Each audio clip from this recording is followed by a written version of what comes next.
अब हम लोगों को क्या करना है, इसमें रोल क्रिएट करना था। लास्ट वीडियो में हम लोगों ने रोल्स के बारे में ही पढ़ा था। तो यहाँ पर हम लोग क्या करेंगे, स्टैटिक क्लास और प्रॉप स्ट्रिंग, और ये कांस्टेंट स्ट्रिंग होगी। सो व्हाट आप लोग यहाँ पर लिखें कॉन्स्ट, और यहाँ पर आप लोग लिखें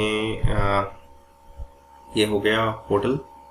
सो hotel admin equals to admin, okay, and the next one is string hotel user, hotel customer, यहाँ पर हो जाएगा कस्टमर। अपन दो रोल ही क्रिएट करके चल रहे हैं इस होटल वेबसाइट के अंदर, ठीक है। एक तो हो गया होटल कस्टमर और एक हो गया आप लोगों के पास कॉन्स्ट स्ट्रिंग, ठीक है। एक तो हो गया एडमिन और एक हो गया कस्टमर, ठीक है। तो अभी हम लोगों को क्या करना है, बाय डिफॉल्ट जब register.cshtml में आएंगे आप लोग, तो आप लोगों को ये पता होगा कि बाय डिफॉल्ट जो क्रिएट होता है वो कस्टमर ही होता है, ठीक है। तो यहाँ पर एक तो हमारे पास आइडेंटिटी रोल का नहीं है, सो प्राइवेट,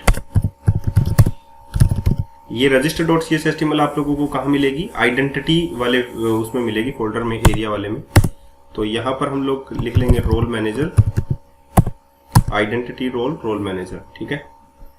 और यहाँ पर भी हम लोग जो है इसे रजिस्टर कर लेते हैं, role manager, identity role, role manager, ठीक है। तो ये इनिशियलाइज हो गया automatically. Visual Studio, thanks to Visual Studio 2022, ये ऑटोमेटिकली सेंस कर लेता है कि आप लोगों को लिखना क्या है, ठीक है। अब आते हैं हम लोग ऑन पोस्ट एसिंक के अंदर, ठीक है। पोस्ट मेथड है, और जब मॉडल डॉट स्टेट हो जाए तो यूजर जो है क्रिएटेड हो गया आप लोगों के पास। यहाँ पर देखिए रिजल्ट जो है वो सक्सीडेड हो गया यहाँ पर, ठीक है। रिजल्ट जब सक्सीडेड हो जाए तो हम लोग एक स्टेटमेंट लिख सकते हैं, await underscore user manager dot create role async या एड टू रोल एसिंक, ठीक है। और इसमें हम लोगों को सबसे पहले यहाँ पर क्या डालना पड़ेगा, यूजर।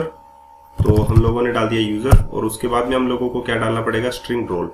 तो स्ट्रिंग रोल को हम लोग कहाँ से एक्सेस करेंगे, यूटिलिटी वाले प्रोजेक्ट में है वेबसाइट रोल, ठीक है। तो ये स्टैटिक क्लास है या नहीं है ये देखना पड़ेगा, स्टैटिक क्लास है, ठीक है। तो हम लोग उठाएंगे यहाँ पर website role,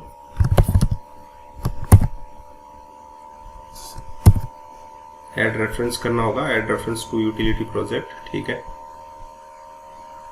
website role dot, यहाँ पर हो गया होटल कस्टमर, कि होटल कस्टमर का जो रोल है वो आप लोगों के पास इसमें ऐड हो जाए।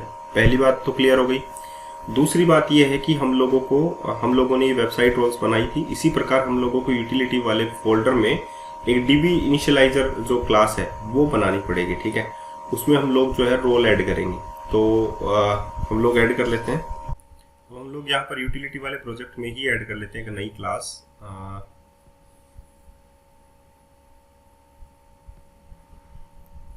एक्चुअली में हम लोगों को इंटरफेस ऐड करना था, ठीक है। तो सबसे पहले इंटरफेस ऐड करना, उसके बाद में हम लोग को क्लास ऐड करनी है। तो IDB इनिशियलाइजर, IDB इनिशियलाइजर जो है हम लोग यहाँ पर ऐड करते हैं। सबसे पहले IDB, देखिए IDB इनिशियलाइजर, और इसको हम लोग पब्लिक बना लेते हैं। इसमें एक मेथड जो है, एक मेथड हम लोग ऐड कर लेते हैं, void इनिशियलाइज, ठीक है। void इनिशियलाइज हम लोगों ने मेथड ऐड कर लिया। अब सिमिलरली हम लोगों को एक क्लास ऐड करनी पड़ेगी यहाँ पर, DB इनिशियलाइजर,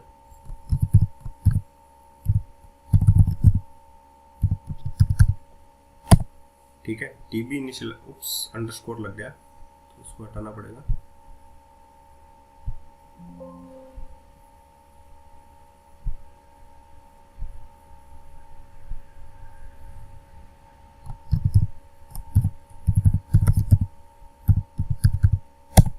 तो हम लोगों ने क्लास ऐड कर ली DB इनिशियलाइजर के नाम से, और इसे हम लोग पब्लिक कर लेते हैं, और इसमें हम लोग IDB इनिशियलाइजर से इसको इनहेरिट कर लेते हैं।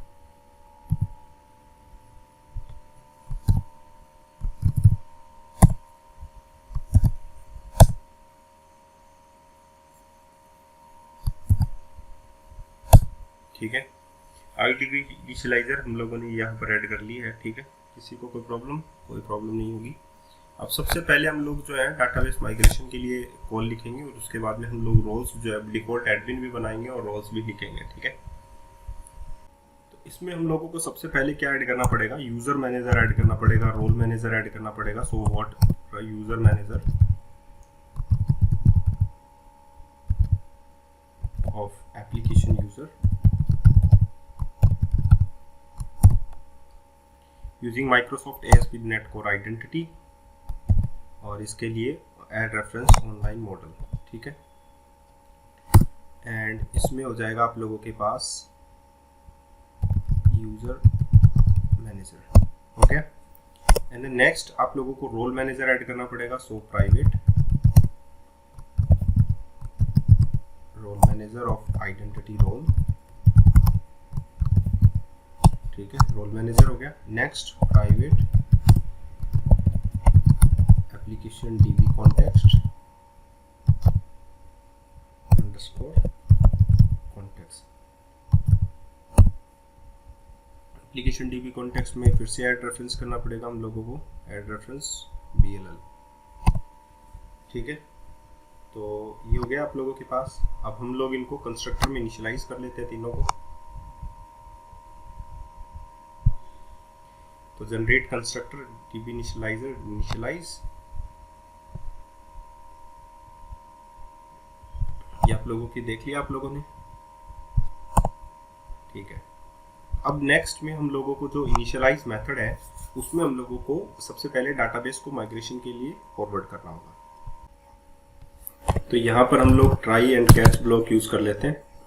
उसमें हम लोग सबसे पहले ये लिखेंगे if underscore context dot database dot gate pending migration हम लोगों को निकालने हैं, गेट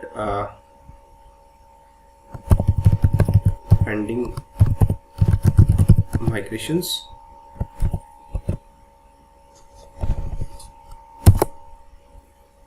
ओके। ये है आप लोगों का गेट पेंडिंग माइग्रेशन जो है वो किसमें है आप लोगों के पास, एंटिटी फ्रेमवर्क कोड में, ठीक है। Dot count is greater than 0, अगर ये 0 से है तो underscore context dot database dot migrate, ठीक है। अगर माइग्रेशन लगाया हुआ है तो डाटाबेस को माइग्रेट कर दे, ठीक है।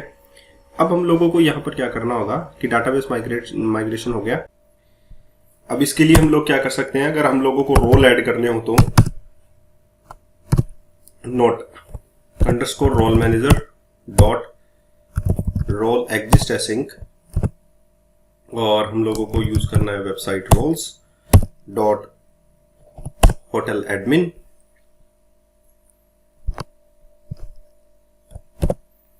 Dot get awaiter dot get result,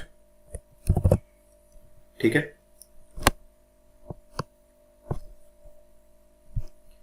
तो सबसे पहले हम लोगों को यही यूज करना है।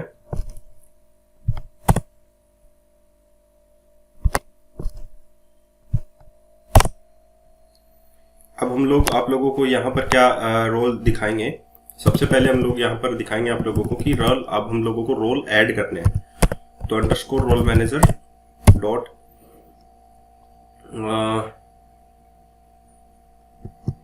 ऐड रोल,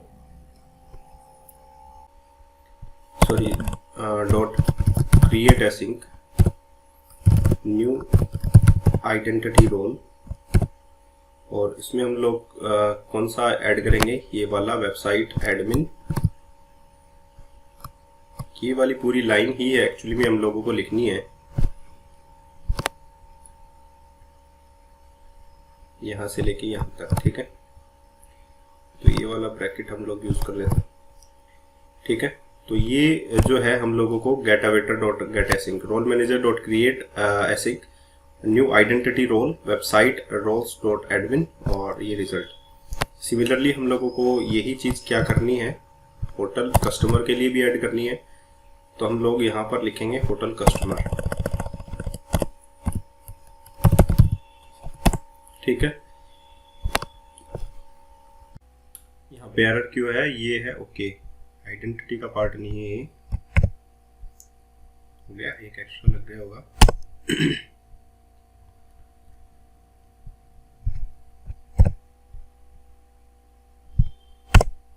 ओके, तो हम लोगों ने यहाँ पर रोल भी ऐड कर दिए इस DB इनिशियलाइजर क्लास के अंदर, ठीक है, इनिशियलाइज में रोल ऐड कर दी। अब डिफॉल्ट में हम लोग क्या बना लेते हैं, एक एडमिन जो है वो एप्लीकेशन के लिए हम लोग बना लेते हैं, इसके अंदर ही बना लेते हैं।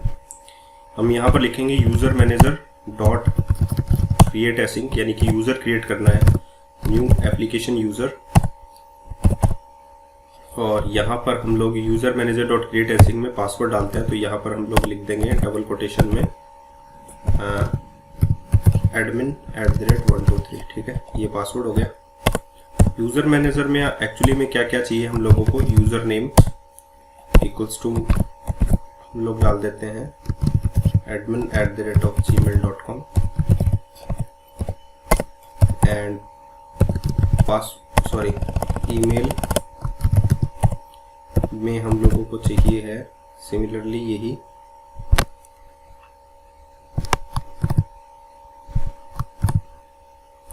एंड नेम में हम लोग डाल देते हैं एडमिन, ठीक है। एक फ़ोन नंबर भी हमारे पास होता है, फ़ोन नंबर, ये कोई ज़रूरी नहीं है हम लोगों को, ठीक है। अब हम लोगों ने ये ऐड कर लिया, अब हम लोगों को क्या ऐड करना है, जैसे पासवर्ड भी हम लोगों ने ऐड कर दिया है, तो एप्लीकेशन यूज़र बना लीजिए अब आप लोग। अब ये यूज़र क्यों बना रहे हैं अब मैं आप लोगों को बता दूंगा, underscore context dot application users dot first और डिफॉल्ट, ठीक है।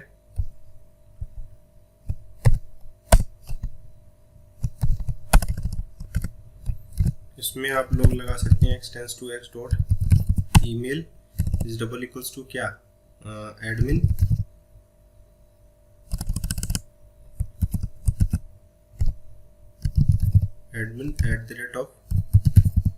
@gmail.com, ठीक है। अब आप लोगों को रजिस्टर करना है तो आप लोग लगाइए user manager dot add to role async, इसमें आप लोगों को यूजर ऐड करना है, और एडमिन वाला जो रोल है वो website roles dot hotel admin,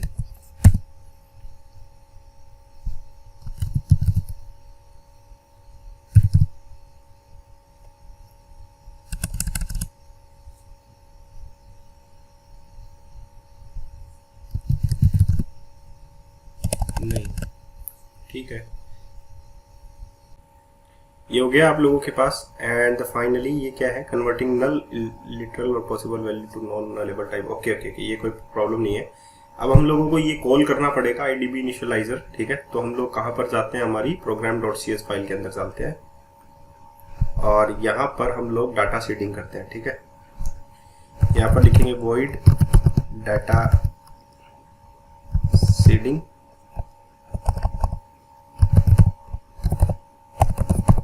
ठीक है, और यूजिंग यहाँ पर लिखेंगे variable scope equals to app dot services dot create scope, ठीक है। तो यहाँ पर आप लोगों के पास क्या जाएगा, where DB initializer equals to scope dot service provider dot get required service, और रिक्वायर्ड सर्विस में हमारे पास क्या जाएगा, IDB इनिशियलाइजर। सबसे पहले हम लोगों को IDB इनिशियलाइजर तो इनिशियलाइज करना पड़ेगा, लेकिन हम लोगों को एज ए सर्विस जो है वो इंजेक्ट करना पड़ेगा डिपेंडेंसी। तो यहाँ पर हम लोग ऐड कर लेते हैं वो builder dot services dot add scope, इसमें हम लोग रख लेते हैं IDB इनिशियलाइजर,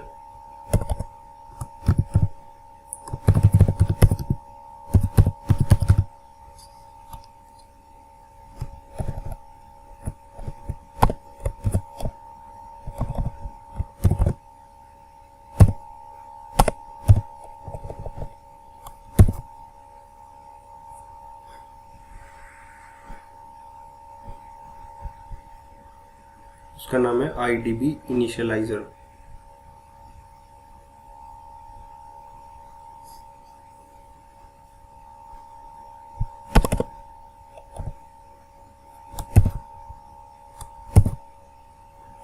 यस, एंड इसको इनहेरिट करने वाले का नाम है DB इनिशियलाइजर। ओके, तो हम लोगों ने स्कोप ऐड कर दिया ये। अब नेक्स्ट में हम लोगों को यहाँ पर, ये ज़्यादा बड़ा हो गया, IDB इनिशियलाइजर इनिशियलाइज करना होगा। तो यहाँ पे हम लोगों को यूज करना होगा IDB इनिशियलाइजर। देखिए हम लोगों ने क्या किया है, स्कोप के जरिए हम लोगों ने कॉल कर लिया सर्विस प्रोवाइडर के जरिए। IDB इनिशियलाइजर हम लोगों ने ऊपर इनिशियलाइज कर ही दिया है। So DB initializer dot initialize method को हम लोग कॉल कर सकते हैं। अब इस डाटा सीडिंग जो मेथड है इसको हम लोग पाइपलाइनिंग के अंदर यूज कर लेंगे। तो राउटिंग के बाद में हम लोग यूज कर लेते हैं इसको डाटा सीडिंग। ठीक है, तो ये इस मेथड को कॉल कर लेगा, तो आप लोगों का जो डाटा है वो सीड हो जाएगा। शायद आप लोग को मेरी बात समझ में आ गई होगी। तो हम लोग बिल्ड कर देते हैं सारे प्रोजेक्ट्स को 1 by 1। चलिए हम लोग भी स्टार्ट कर लेते हैं एप्लीकेशन को।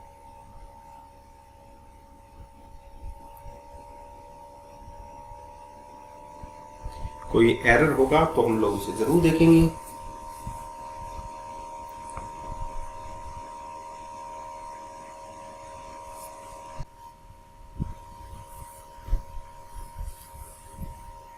सो फाइनली एप्लीकेशन जो है वो रन हो चुकी है। अब हम लोग डाटाबेस को चेक कर लेते हैं हमारे, और डाटाबेस में हमारे पास क्या है, ASP.NET रोल्स में 2 रोल हमारे पास आने चाहिए। ठीक है, एक तो आना चाहिए कस्टमर का और एक आना चाहिए एडमिन का।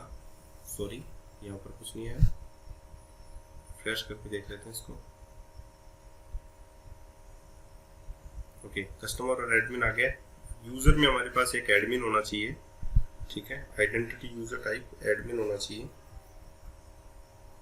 इसमें भी इसको भी रिफ्रेश करके देख लेते हैं। ओके, एडमिन हो गया, जीमेल वगैरह वगैरह। तो ये था हमारे पास कि हम लोगों ने एक ऐड कर लिया, हमारा एक नया एडमिन बना लिया और रोल भी ऐड कर लिया। ठीक है, तो आज के लिए इतना ही, फिर मिलते हैं वीडियो के साथ। धन्यवाद।